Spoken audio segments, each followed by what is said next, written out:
This is Where We Live. I'm David DeRoche in for Lucy Nalpathanchel. 1 week after a mass gathering of white supremacists in Charlottesville, Virginia resulted in the death of a young woman, thousands rallied in Boston against hatred and bigotry. Today, we're talking about responding to hate. Later, we'll examine the most effective ways to counter extremism. But first, we wanted to get a historical perspective on where we are now as a country. How is it that we're seeing a resurgence in white supremacist gatherings? And what can our past teach us about where we're headed? Is white supremacy on the rise, or is it just more visible because of social media and the internet? You can join the conversation at 860-275-7266. You can email wherewelive@wnpr.org, or you can find us on Facebook and Twitter at Where We Live. Joining us by phone is David Blight. He's a professor of American history at Yale University. He's also the author of a Guardian piece called The Civil War Lies on Us Like a Sleeping Dragon, America's Deadly Divide and Why It Has Returned. Professor Blight, welcome to Where We Live. Thank you very much.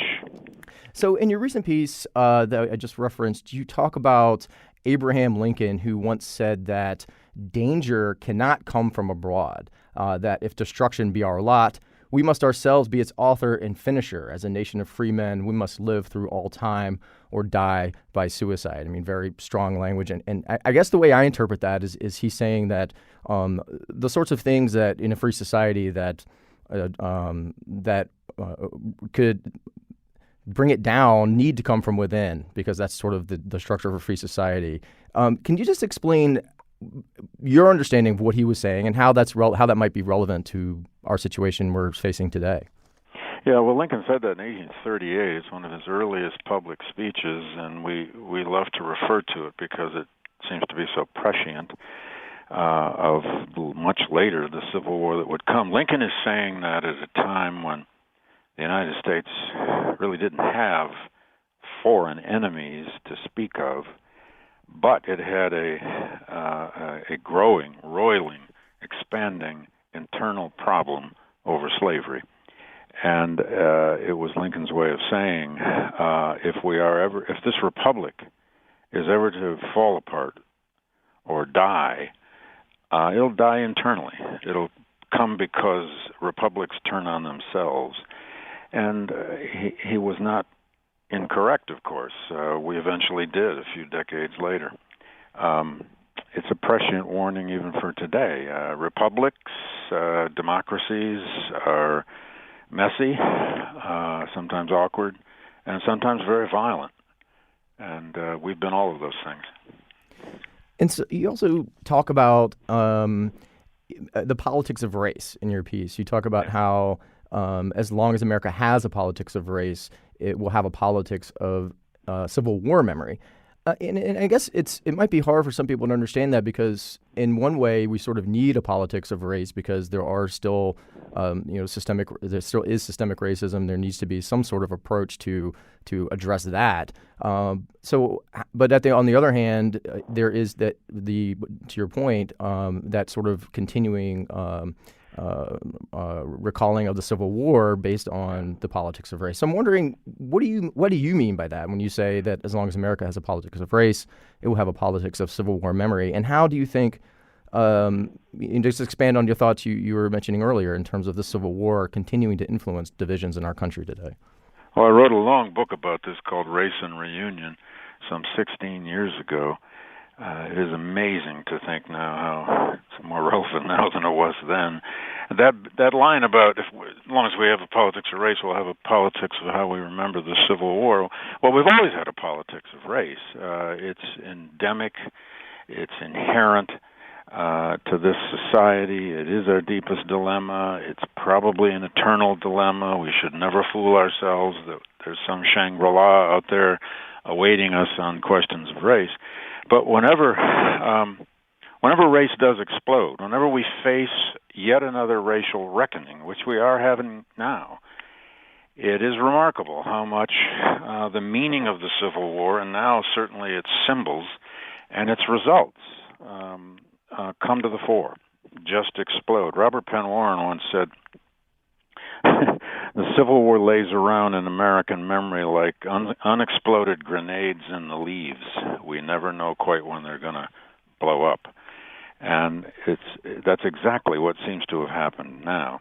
Now, As to why this is happening now, there are many answers to that, but I would urge everyone to focus on what we might call the shock of events. Now, white supremacy has always been there. It comes, it goes.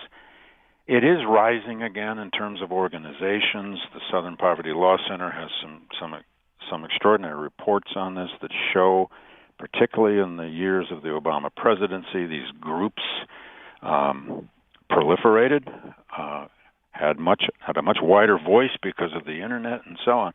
But all of our concern about Confederate monuments, memorials, symbols, most of it anyway, stems, we must admit, from the mass murder of 9 black people in a church in Charleston. That event made everybody reposition themselves to these symbols, whether they wanted to or not. There were plenty of members of the South Carolina legislature who voted to take down that Confederate flag on its Capitol grounds who never would have believed they'd ever live to do that. But events sometimes make us reposition ourselves. And now, of course, Charlottesville has. Every day, some new Confederate memorial or monument or name is being taken down. This morning's news is the University of Texas. Where will it be tomorrow? We respond to events. We're creatures of response and reaction, whether we like that or not.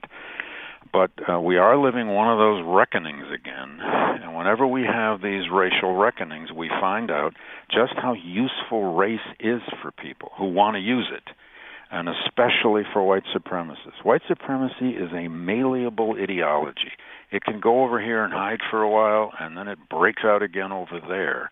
It's always there, this kind of racial resentment or racially defined resentment. It's always there for Americans who want to use it. And of late, they, of course, have had a voice, let's be honest, a voice, a spokesman in high places. And leadership matters in determining what are normative behavior and non-normative behavior. Yeah, I'm glad you mentioned the Southern Poverty Law Center because we have somebody from them on in the next segment. So when you talk about these removal of statues as sort of a reaction to events that take place, do you find that is almost it could be considered an empty gesture in terms of just reacting to a moment in time, whereas, to your point, white supremacy having always been a thing, the need to address it is sort of consistent, but an incident then sort of makes people react in pulling statues down. But does that really, what does that actually do to address white supremacy? As it almost seems like it emboldens them and empowers them rather than addressing systemic racism or the rise of white supremacy.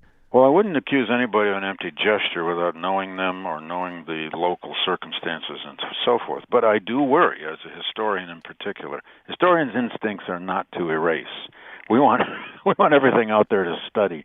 In fact, a lot of us are arguing now that as these monuments and memorials come down, we want a lot of them preserved somewhere. We don't want the record of this to just vanish so that people can't study it. However, on the gesture issue, here's what does worry me.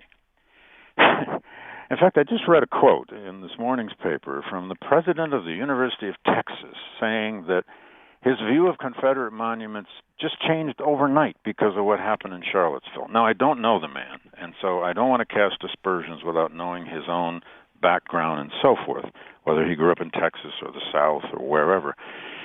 But if it takes a Charlottesville to literally change your mind about monuments, you haven't thought much about American history. You haven't learned much American history. You haven't learned the basics of how this country put itself back together and forged a reconciliation around the Jim Crow system after the Civil War. What worries me is this, that so many mayors, governors, perhaps college presidents, and other kinds of leaders are rushing now in almost an atmosphere more of fear than of analysis.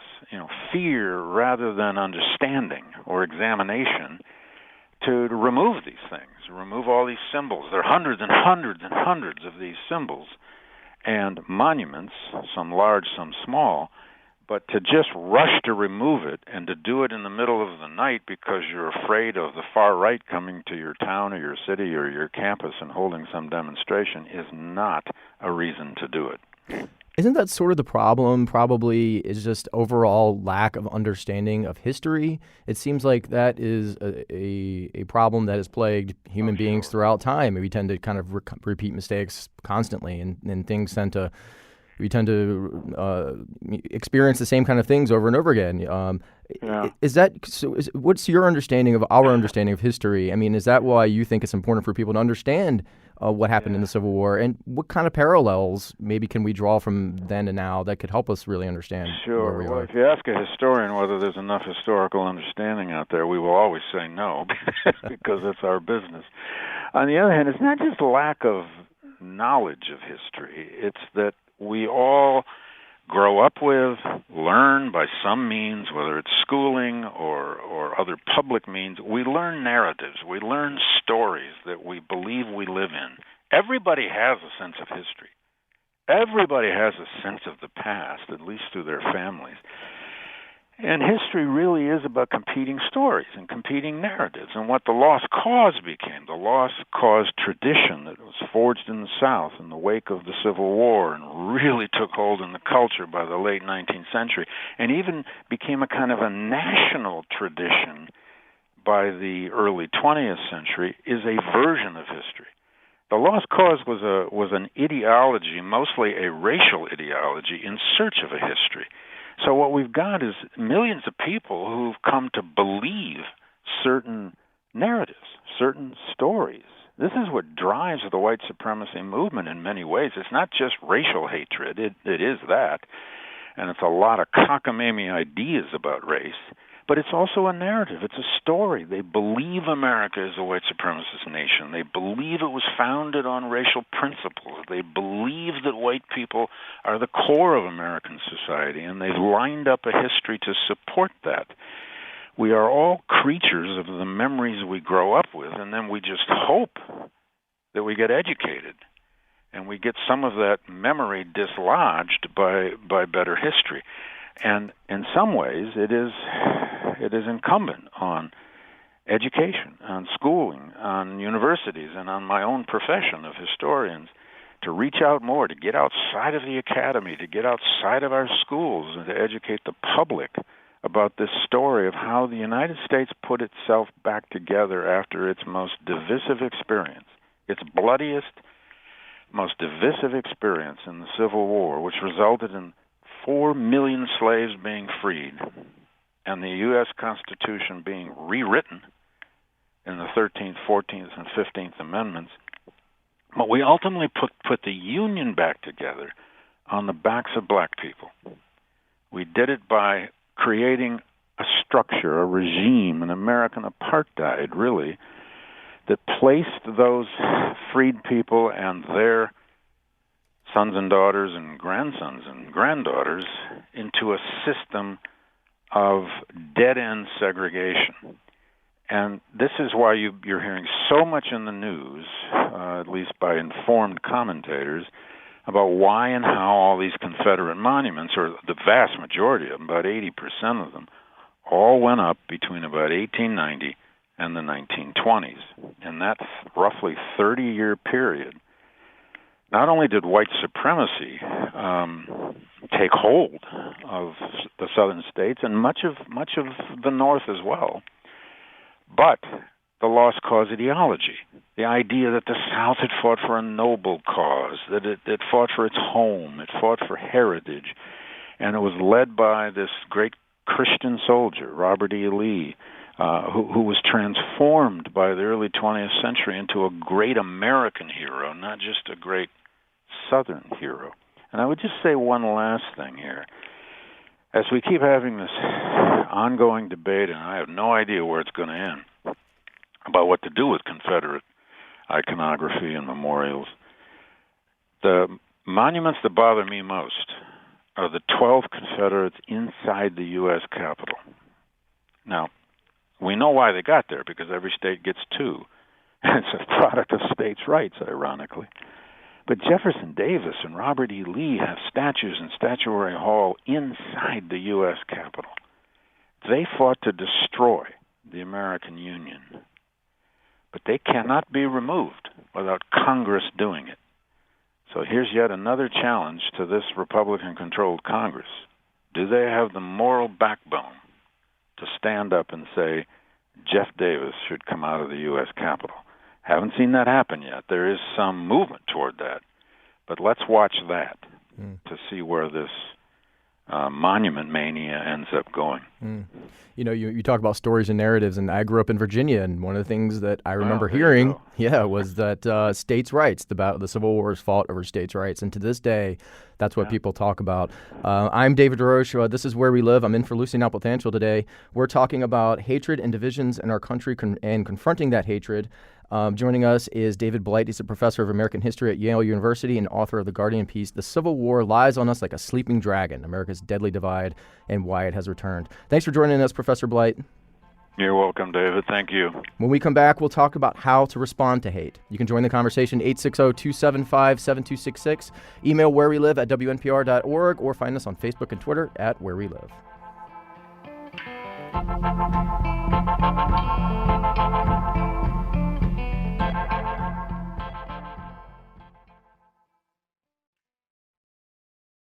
This is Where We Live. I'm David DeRoche, in for Lucy Nalpathanchel.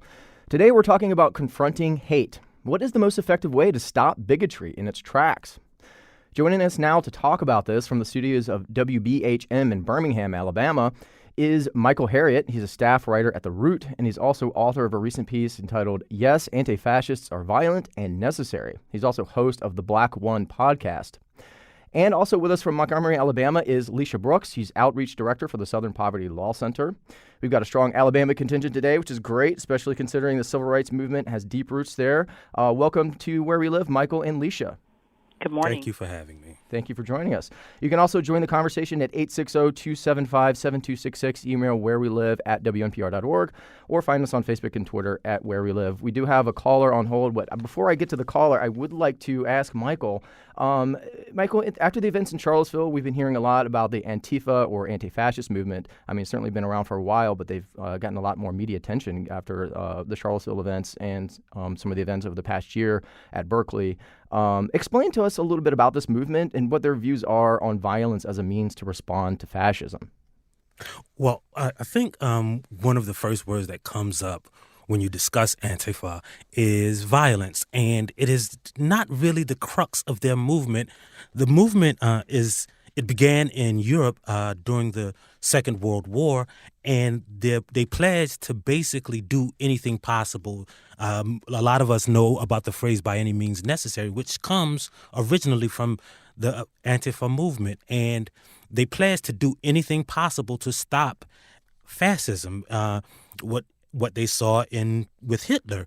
And so what they say is that they have pledged to take direct action. And some people do it by activism, some people do it by education, and some people do it through fighting back physically, which has been a component of every liberation movement that's been successful almost in history. So we see Antifa and we say violence, but it's not really the basis of their philosophy. What their philosophy is taking direct action to stop fascism or this nationalist agenda. But what about the events that happened in Charlottesville where we know that there was some violence that took place? There was, you heard Donald Trump say that there's bad people on both sides.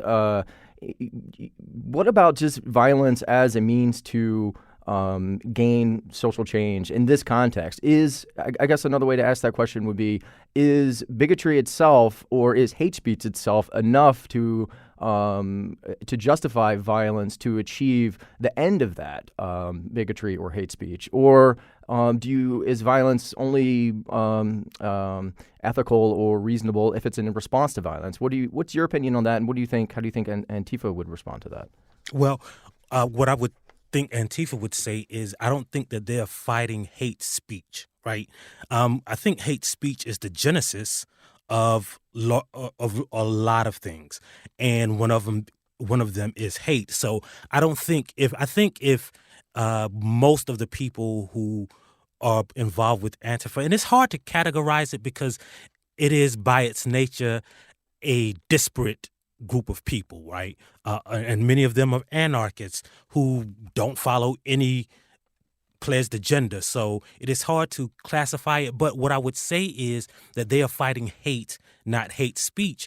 And I think if the people on the other side, the white supremacists, the neo-Nazis, I think if they were only there to talk about white supremacy, or if they only existed to talk about white supremacy, then I don't think Antifa would be involved as much as they are to stop the bombings, the lynchings, the systematic oppression of people of color and immigrants and different religions across the country. And I think that is what they use any tactic to stop, and not necessarily speech. I want to turn to our guest from the Southern Poverty Law Center, Alicia Brooks. She's also outreach director at Southern Poverty Law Center. Alicia, I want to ask you some of the same questions. When we see, I guess, when Michael's talking about that white supremacists aren't just talking about hate; they are sort of being hate, or their goals are sort of the removal of people of color, and sort of what that looks like, and how that could inspire or justify using direct action or violent acts to stop that in its tracks. How does the Southern Poverty Law Center think about those sort of direct actions against hate or hate speech? What's your take on that? Well, thanks for having us, David. First, each of us has a moral obligation to take a strong stand against fascism and white supremacy. We completely agree with that. The Southern Poverty Law Center, though, was really birthed out of the modern American civil rights movement. Julian Bond was our first president. We have a deep and abiding call to nonviolent protest. We believe in nonviolent protests. We also know that research and history shows us that reacting violently to neo-fascists or fascists will bounce back. We're just playing into the hands of the neo-Nazis and the white supremacists. When we come back at them with violence, it will spiral into continued violence. We saw that happen in Nazi Germany. It gives rise to folks who see those pushing back against neo-fascism as the violent players. They see chaos, and this is what the white supremacists seek. They seek to create chaos. They seek to present themselves as the victims, and they seek to gain public support through those strategies. So the Southern Poverty Law Center really stands by our call to nonviolent, peaceful protests, similar to what we saw in Boston on Saturday.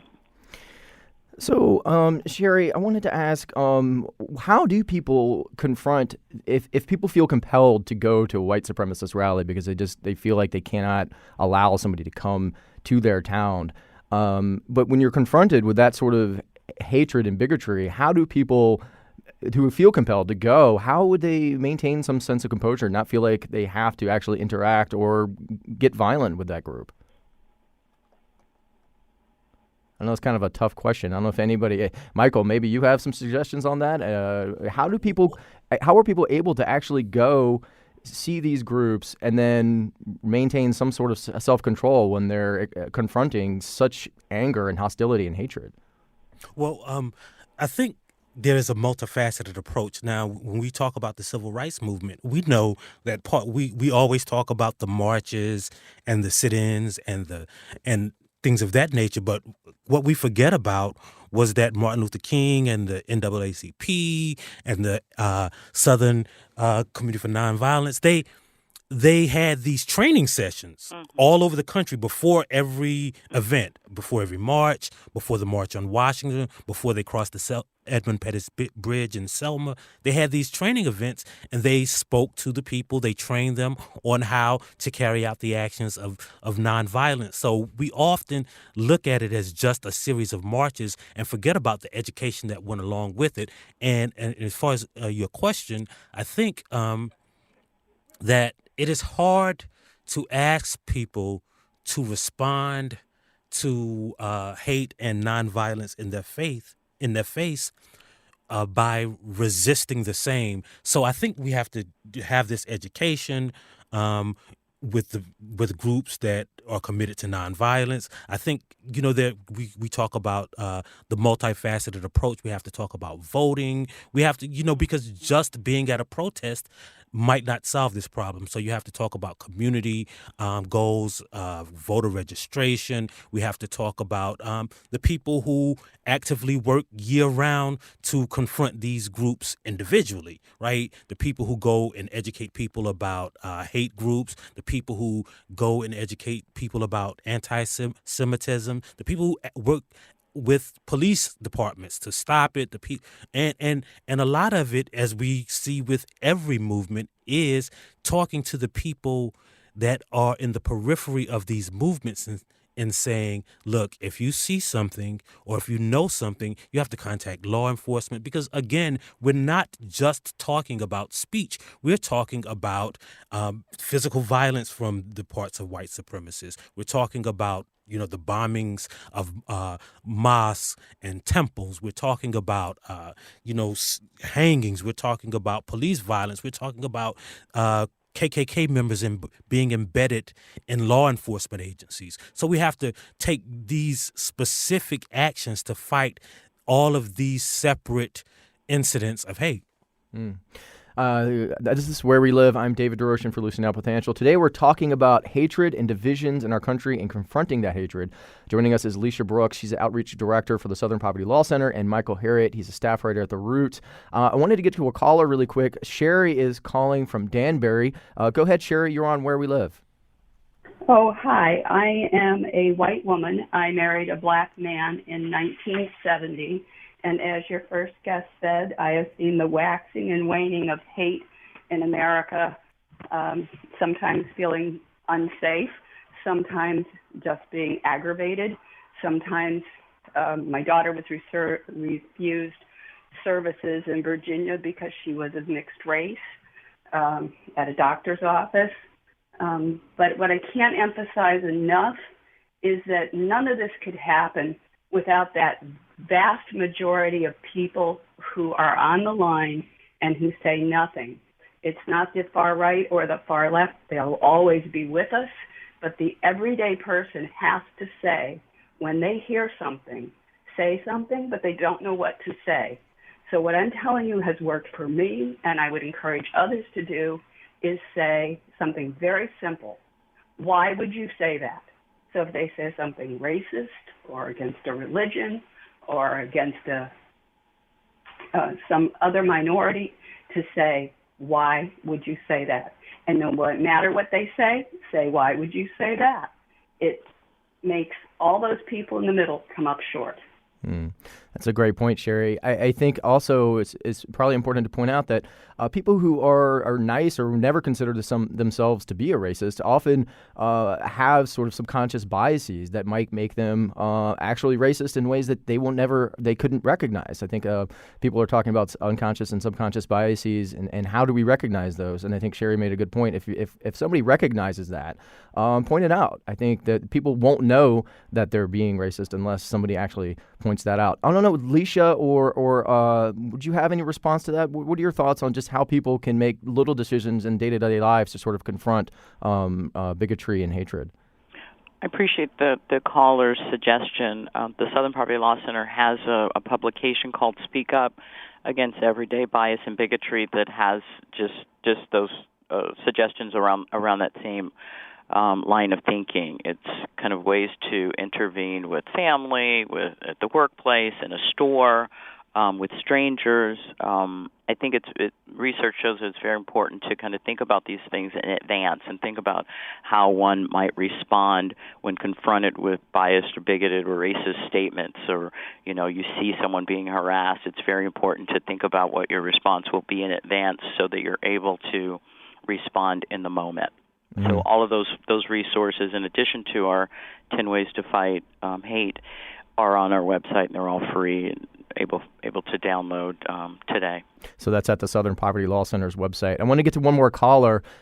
Daniel is calling from New Britain. Go ahead, Daniel. You're on Where We Live. Yeah, thanks a lot. I just read an article by Pat Buchanan, If We Erase Our History, Who Are We? And it speaks to exactly the topic of conversation here. And I think the president just asked very honestly, how far does this go? Because at the end of the day, we're in an identity crisis in the West. And I think it's hypocritical if we don't just accept the fact that starting with the explorers, even before the foundation of the country, French, Spanish, Portuguese, they were all white supremacists by the terminology being used, this Orwellian narrative being spun by the media that anybody who wants to preserve the culture of the West and the foundation at a biological basis is a racist, white supremacist neo-Nazi. And I mean, the founding fathers would all fit into that category as well. So are we going to tear the whole thing down? How far does this go? And there should also be a realization that the left has their own violence. The man that tried to kill Scalise was a reader of the Southern Poverty Law Center, as well as a Black Lives Matter sympathizer that killed the 5 cops in Dallas. So it's on both sides, and that's all the president was saying. And I think this reaction is so completely overblown. It's actually dividing the country more because you're taking all the Trump voters and you're basically calling them Nazis now. So I don't know where this ends. Maybe a second civil war. Hopefully not. Well, Daniel, I appreciate the call.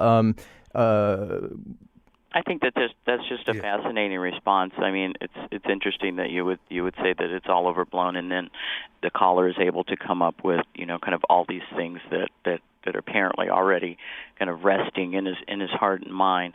The Southern Poverty Law Center issued a report after the massacre in Charleston, South Carolina, when we began to look anew at Confederate monuments and memorials. We, just like the professor that preceded us on the show, we're not trying to remove history. We're trying to move these monuments to a false history, to a place of education, to museums, to archives. We take issue with them being placed in public space, where people who were and continue to be harmed and reminded of a history of inequality and oppression. And I would say that we're very selective in what history we choose to memorialize. I would remind the caller that we think nothing of tearing down sacred burial grounds at Standing Rock, or memorials to people of color who have long made important contributions to the country. But some folks just want to concentrate on the so-called heroes of the lost cause of the Confederacy. Right. And one thing I'd like to add is this idea of the Western culture and celebrating Western culture. If you look at Germany, I don't think there's any group of people who are more aware of their history and their culture than Germans, and they don't celebrate their Nazi past. It's illegal to have a Nazi symbology in public. They don't have Nazi statues. They put them in museums. And I don't this idea that history, unless it's on a sidewalk in front of your town square, is erased, is just a false idea, right? Because there are millions of towns across America. Most towns don't have this symbology of white supremacy in public. And somehow they know about the Civil War. Somehow they know about American history. So it's just a false narrative. And as far as, the violence on the left and the right, I think that everyone involved, that's a false narrative too, because they say it as if the left is happy that Steve Scalise was shot, as much as the right was happy as 9 people were killed in a Charleston church. And I don't think either side, the left or the right, was happy about that, right? So both sides should be working towards erasing this hate from the public consciousness, and not just the speech again, but the actions. We got a lot of callers coming in. I want to get to Marcy is calling from New Haven. Marcy, go ahead. You're on Where We Live. Hey, it's Mercy, like Lord have, actually. Oh, forgive me. No worries. So I'm actually calling in response to the last caller and his misconception of what white supremacy is. So white supremacy, as it's being spun today, is an allegiance to Western culture, which is actually absolutely not the case. White supremacy, it stems from whiteness, the creation of whiteness, which was created for the sole purpose of dividing the cultures and creating a system of oppression against people of color and creating this supreme identity for individuals who are white.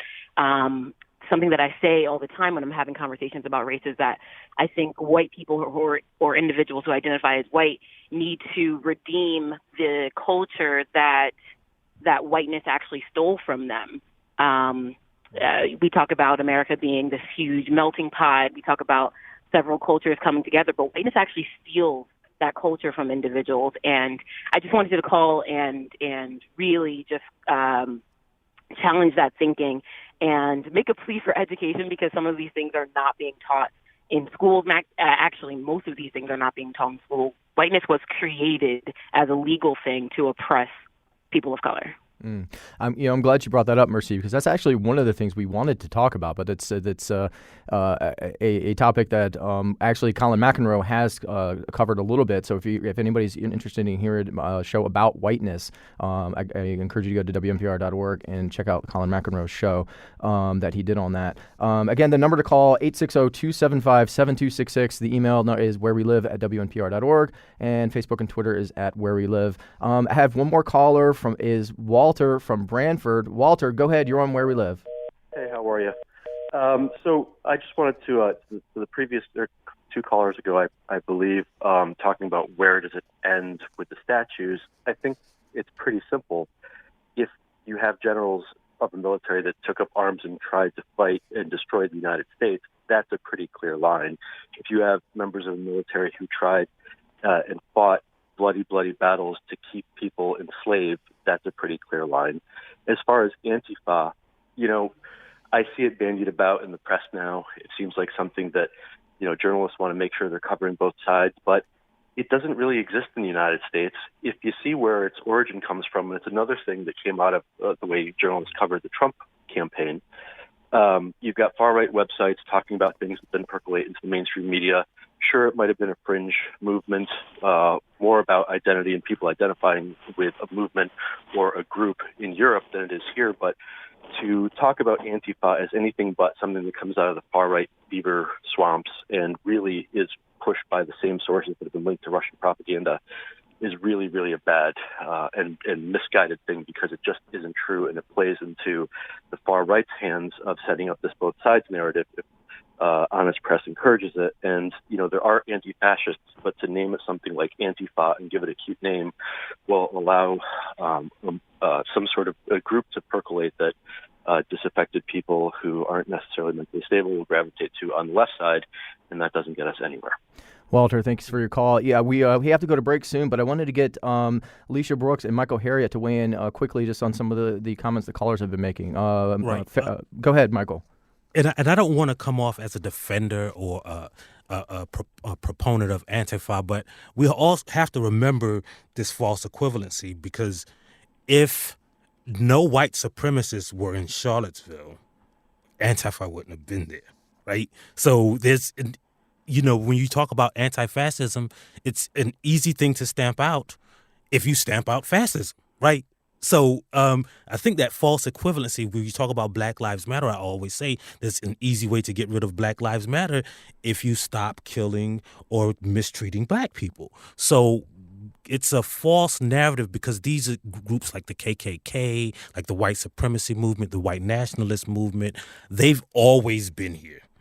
And these other things, or however you think about them, they are responses to white supremacy. Alicia, can you give me a response real quickly? I completely agree with Mr. Harriet. No one would have been there had the white supremacists not chosen to show up. Now that they have shown up, it's important for us to show up as well. We don't need to. I don't believe that we need to show up violently, but I do know that we need to show up in force. We need to show up and take a strong statement make a strong statement against white supremacists and say that this will not happen. And I applaud folks who are showing up and saying just that. It moves beyond Charlottesville, as you may know. There are rallies that are scheduled to take place in the Bay Area next week. There are white supremacists in Richard Spencer is trying to relaunch his college tour. This thing is not going to just stop. So we really have to be smart about our strategy. I completely agree also with Mr. Harriet pointed out how during the modern American civil rights movement, organizers trained folks in nonviolent resistance. And I will remind us that people didn't think that was a good idea then either until they were organized and trained to do so. And then the strategy turned out to be absolutely brilliant. Not everyone was able to participate in that, and that's okay, and not everyone will be able to participate in nonviolent resistance today. But it's a strategy that can and does work, and it will be especially effective against white supremacists who seek chaos, who seek a spectacle, who seek media attention, and we have got to starve them of that attention. We got a lot to talk about. We have to leave it there for now. I'm David DeRoche. I'm in for Lucy Now with Angel. When we come back from the break, we'll learn about a creative approach to confronting hate in Germany. You can join the conversation 860-275-7266. You can email wherewelive@wnpr.org or find us on Facebook and Twitter @wherewelive.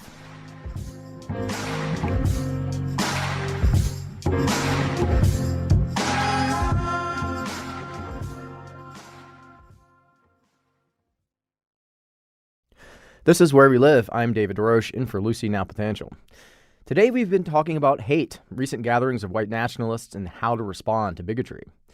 We wanted an overseas perspective on this conversation, so we called Fabian Wickman. He's a case manager at Exit Germany, and he's in charge of public relations and campaigning. He joined us now from Germany to tell us about a creative approach to responding to neo-Nazi marches in his home country. Fabian, welcome to Where We Live.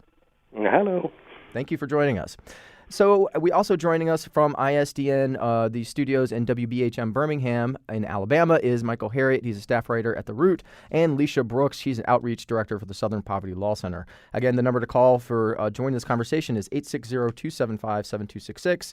The email is wherewelive@wnpr.org, and you can also find us on Facebook and Twitter @wherewelive. So, Fabian, tell us a little bit about the German town of Wunsiedel. Why is it important to neo-Nazis? In this town there was the grave of the second hand of Adolf Hitler, the man called Rudolf Hess, and he's buried there since years ago. Then they put the grave to other place, but neo-Nazis went there every year to think about Rudolf Hess and also Adolf Hitler. So they went there and demonstrate there every year since more than 10, 20 years. So tell us a little bit about your organization, Exit Germany. What do you guys try to do? What do you try to accomplish? Exit Germany is something, is a project for people who want to leave the right-wing scene. Maybe similar or quite similar to Exit USA. We are offer help for people who have a core motivation to think about something has to be changing in their life. So they used to call us, and we tried to help them to leave the scene. So a couple of years ago, you guys did something interesting with the town of Wunsiedel. Tell us a little bit about what you did. You created a walkathon. Tell us a little bit about that. Yeah. That was our idea to think about. There are demonstrations, and they are quietly utilized.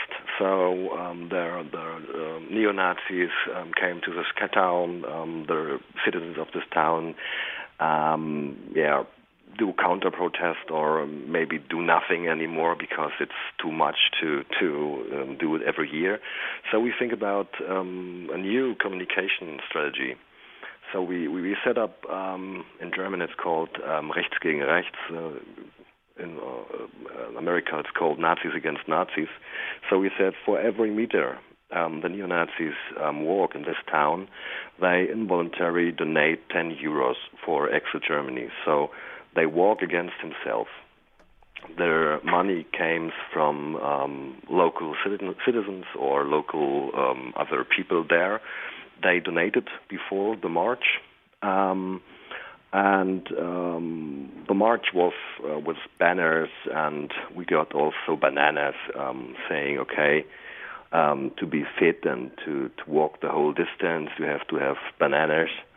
And we put some funny banners on the streets and also signs on the streets saying thanks for maybe 5,000 euros, walk on. So we make a little fun out of it. And after all, we make a short video, and that video goes viral 2014 and now again. So you basically, they were marching against themselves. How did you guys come up with that idea? The idea was to think about how to handle demonstrations, how to bring up a new creative idea. Also to say there is a narrative of the demonstrators. They're saying we are here, we are remind Rudolf Hess, and they do it, what they want to do it in a peaceful and very way like the Third Reich. So we say we take this narrative and make something new out of it. So we make a funny story. So there's no glorifying anymore of this Third Reich. Now it's a funny story about dumb neo-Nazis who walked to the town and spent involuntarily 10,000 euros. And the idea is, it's developed next to beer and cigarettes. Those often lead to the most profound ideas I found. What do you think we can learn in the United States from the work that you guys have been doing? I don't know. I think there are maybe two major levels. One thing is to think about funny and ironic stories to handle that demonstrations, because there's a need to respond to the main society, to empower the society, to get connected to this society. Maybe satirical stuff is there useful for, but also there is a need for the security, for the police. On the pictures of Charlottesville, I didn't see police dividing the groups.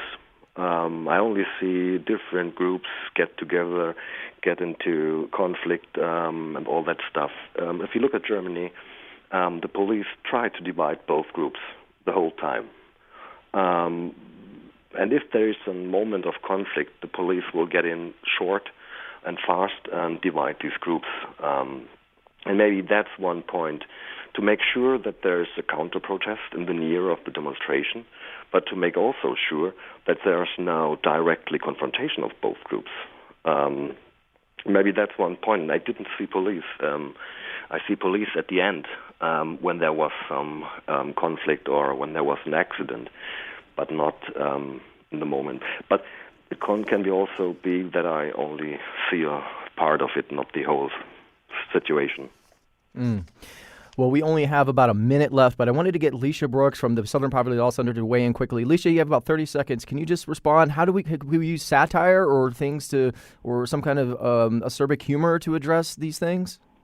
I think that's proved to be a very effective means of countering that type of speech, especially with a provocateur like Milo Yiannopoulos or even Richard Spencer. It's also a way for us not to be seen in the larger society as kind of violent protesters. I want to thank our friend in Germany. The Jewish Bar Association in San Francisco has picked up on what you did and has launched an Adopt a Nazi fundraiser for San Francisco, where they're expecting a protest next week. Well, thank you so much, Lisa Brooks from the Southern Poverty Law Center. I also want to thank Michael Harriet, staff writer at The Root.